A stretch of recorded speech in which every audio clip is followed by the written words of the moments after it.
I'm going to go ahead and cover this video too. I know I already read the announcement email before I think the video was even loaded online by Katie Porter.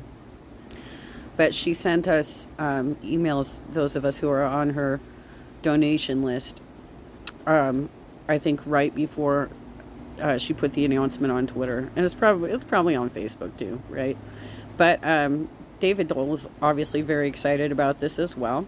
So let's see what his coverage looks like. That's exactly why I'm announcing my candidacy for the United States Senate in 2024.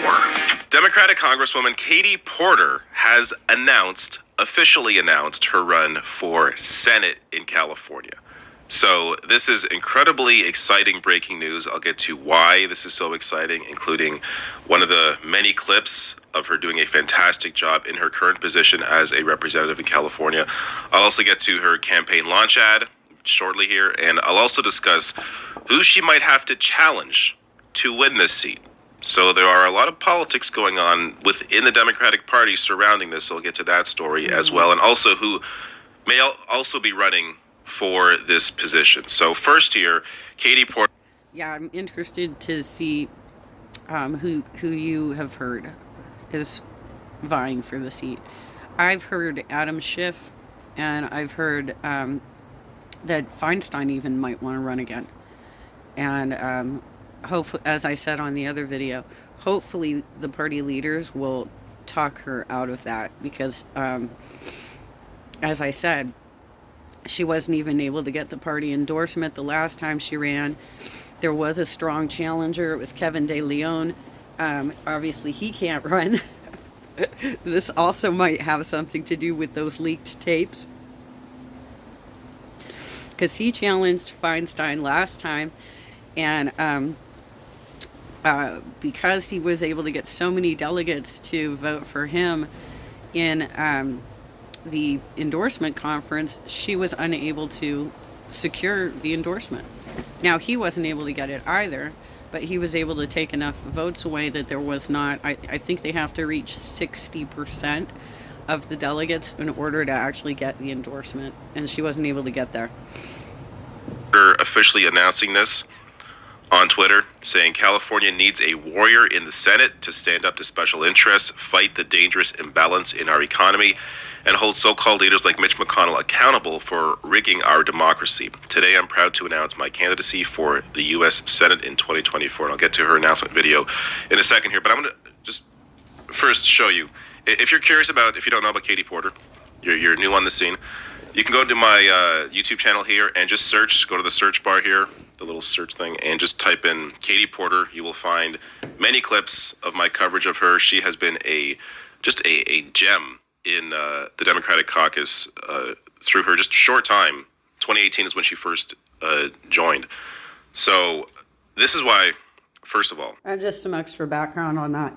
She's currently the congressional rep for the coastal district of Orange County that used to be the 48th. It was formerly, before her, it was represented by Michelle Steele. And before Michelle, it was Harley Ruda, who also won in 2018 when we flipped every seat in the county, including Katie. Katie was formerly the rep for the 45th, and that is just east of the coast. But it's because they split Irvine in half, and she lives in the half of Irvine that is now included in the coast.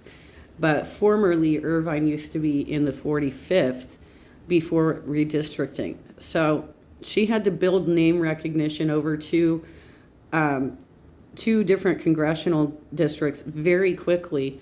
And, you know, speaking of the endorsement process as well, when she originally ran, she did not win the endorsement from the CDP. It actually went to Dave Min, who is now a state senator for us, a state senator, state house, right? Now she's going to run for U.S.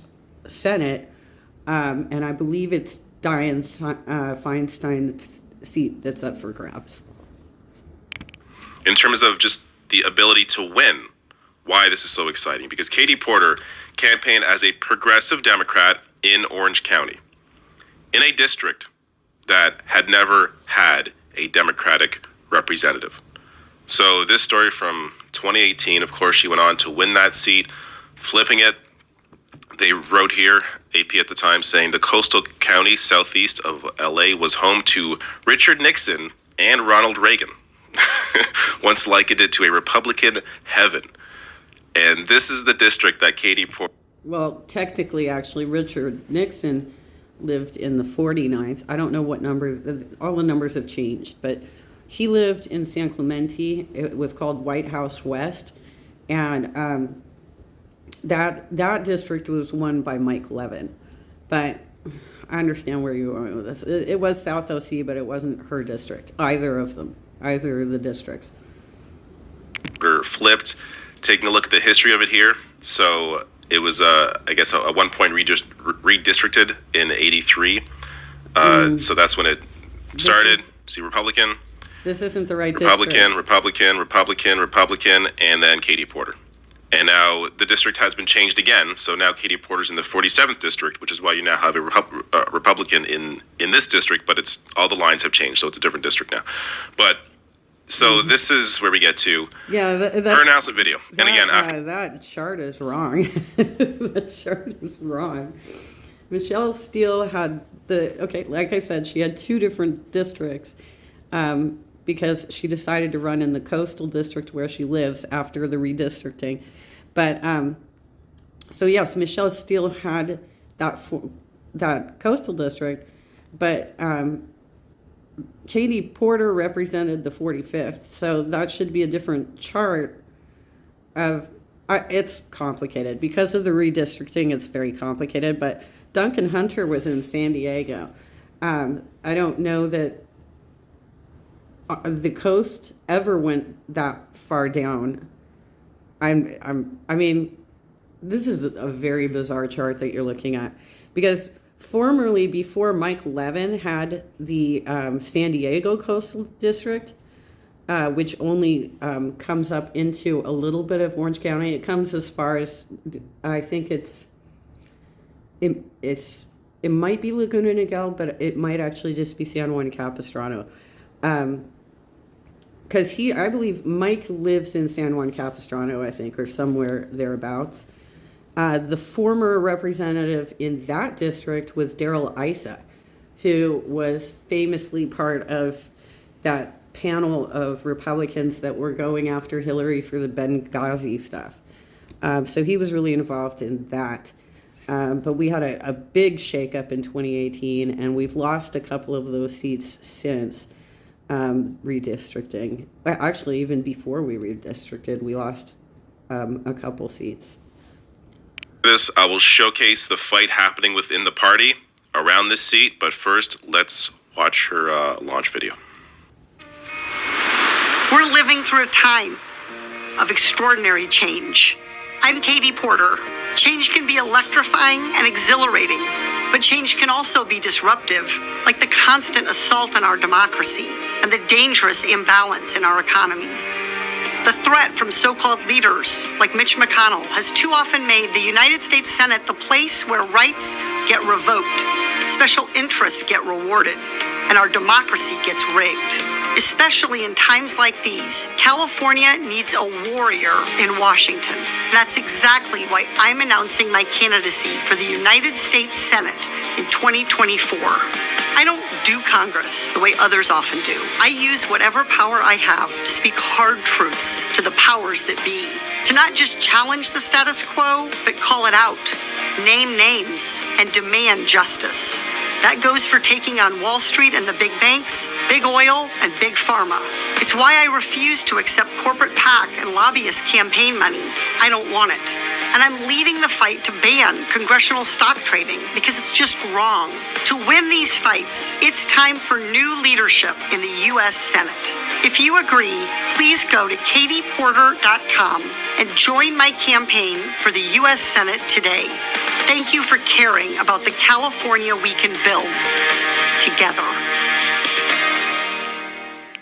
Okay, so I want to know, I think he's taking the scenic route to telling us who he believes within the party is going to run for that seat. Last time she announced running on the coast for Congress, it was kind of a pretty fun event because Harley Ruda had already announced that he was going to run for it. And I'm sure that there was some party leadership discussions encouraging him to step aside because he was not the incumbent at the time. And he had lost the district in the previous cycle. And I'll tell you, you've never seen a more butthurt politician than that guy. He holds grudges. And so there was all sorts of drama. Even Katie had endorsed a candidate for Congress up in, I think it was the Antelope Valley area, which was challenging the party favorite, the darling, who they were running, which was Christy Smith, who lost, by the way. And as soon as Katie endorsed her competition in the primary, Harley immediately put a statement out through Christy Smith, endorsing Christy Smith. There is a lot of grievances and it's grudges. That's what I'm looking for. A lot of grudges being held by certain politicians, and I tell you, I can see it like all over our party politics. The people who were supporting Harley versus the people who support Katie. It has really trickled down into some grudges and some inappropriate treatment of each other, some bullying, especially online, but also in person at events that I've seen. It gets ugly. It gets ugly. And so this will be very interesting because she's got to build name recognition up and down the state at this point. But she's, this coastal district is purple, pretty strongly purple. But this is where the GOP comes to fundraise. Their biggest donors live on the coast within her district. All right, so pretty solid ad there, and it gives you an indication about of why she was able to flip that seat, because she is an actual populist. So you have these fake populists like Josh Hawley, Republican in the Senate, who pretend to be for the people, really cares about the people, but he's the guy who worked in corporate law before joining the Senate, and has worked his entire career as a lawmaker to try and claw back workers' rights. You can't pretend to be a populist and be anti-workers' rights and pro-corporations. But Katie Porter, an actual populist, and look, from experience, so I post these videos, of course, on YouTube, also on Facebook. Facebook, a much more conservative audience there. The algorithm there is just, if you're watching on Facebook, it's terrible.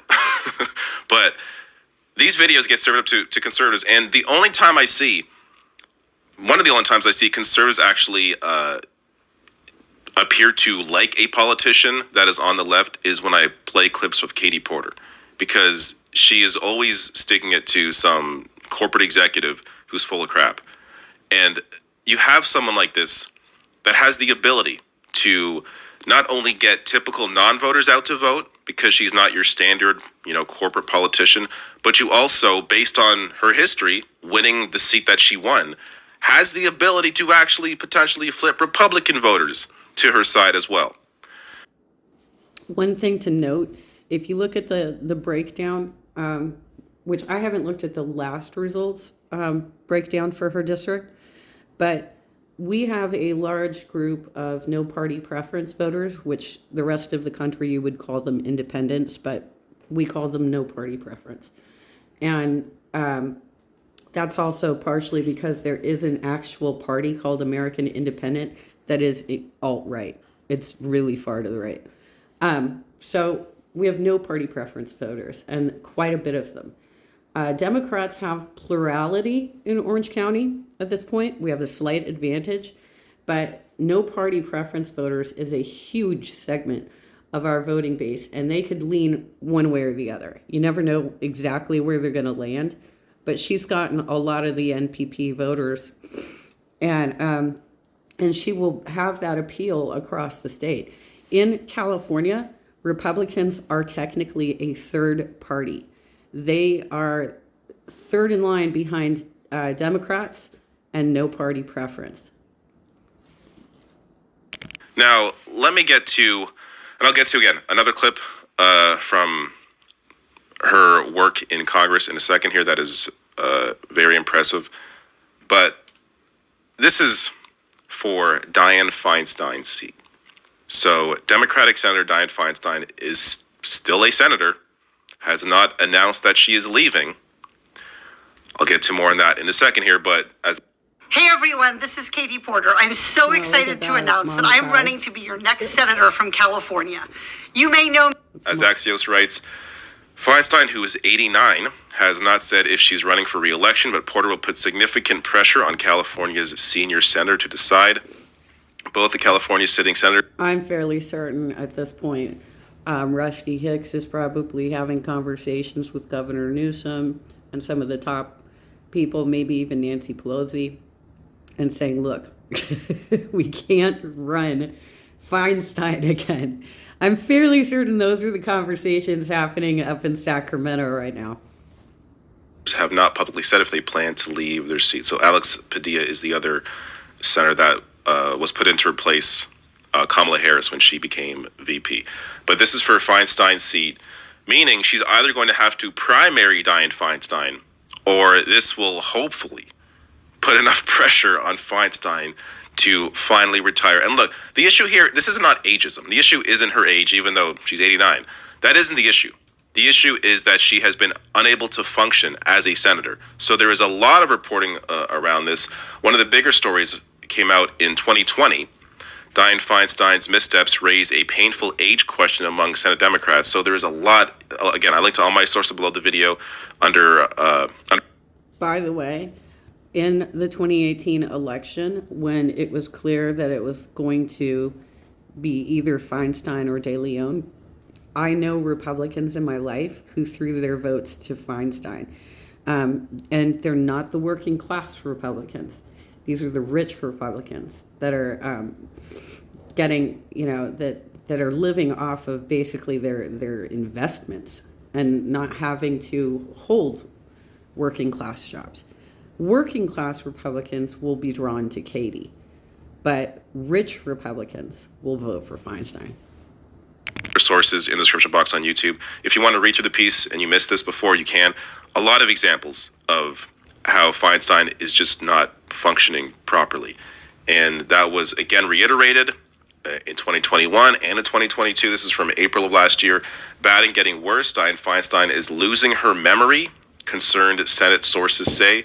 So they go on to right here. The Chronicle spoke to 4 U.S. senators, including 3 Democrats, 3 former members of Feinstein's staff, and 1 California Democrat in Congress about how the longtime senator has been losing her memory, that she often fails to recognize colleagues, and that she is no longer able to engage with the job in the way she used to. The California Democrat recounted a recent exchange in which they had to reintroduce themselves to Feinstein several times over the course of a single conversation, and that Feinstein kept repeating questions like asking what mattered most to voters in the lawmaker's district. Quote, I have worked with her for a long time and long enough to know what she was like just a few years ago, always in command, always in charge, on top of the details, basically couldn't resist a conversation where she was driving some bill or some idea. All of that is gone, they said. She was an intellectual and political force not that long ago. And that's why my encounter with her was so jarring, because there was just no trace of that. It would be great if you showed that clip of Amy Klobuchar absolutely grilling Feinstein in Senate.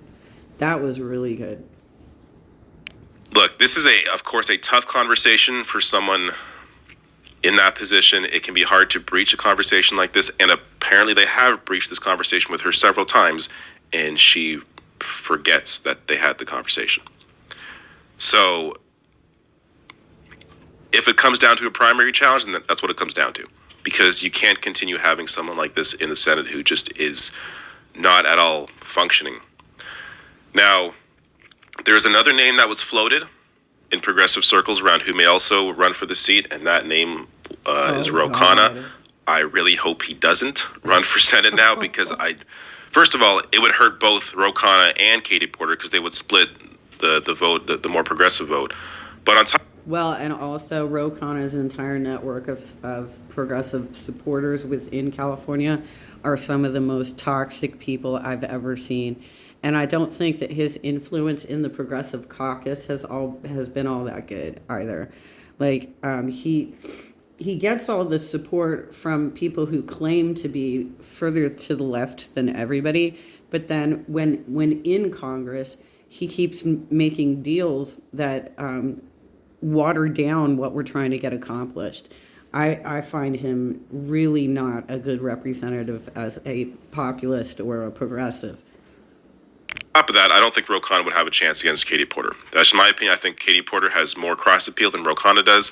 But Ro Khanna also was apparently, this is from last year, being pushed by the Bernie Sanders camp to run for 2024 if Biden doesn't. So we'll see where that goes. But in terms of the Senate, I hope Khanna does not decide to run. Now, before I get to the two other Democrats that may run for the seat against Katie Porter in a primary, apart from Feinstein, I'm going to show you an example of, so I covered this video, this is 9 months ago, an example of why Katie Porter is so impressive. So this is during I believe a hearing on healthcare. Dr. Collins, what percentage of revenue do private insurance companies spend on administrative costs? Between about 17 to 18% of spending in private insurance plans. So if I pay my insurance company $100, 1, 2, 3, 4, 5, 6, 7, 8, 9, 10, 11, 12, 13, 14, 15, 16, $17 go to administrative costs. What about Medicare? What do they spend on administrative costs? That range is about 3 to 5%. 3 to 5%. About 3 to 5%. Right here. And if we look at just billing costs, just billing and insurance costs, Medicare is at 1%. Wait, private companies spend 17 times more on administrative costs than Medicare? What are private insurance companies spending on that Medicare is not? Does Medicare spend hundreds of millions of dollars on television advertisements like private insurance does? Dr. Collins? No. Does Medicare spend millions of dollars on stock buybacks to shareholders? No.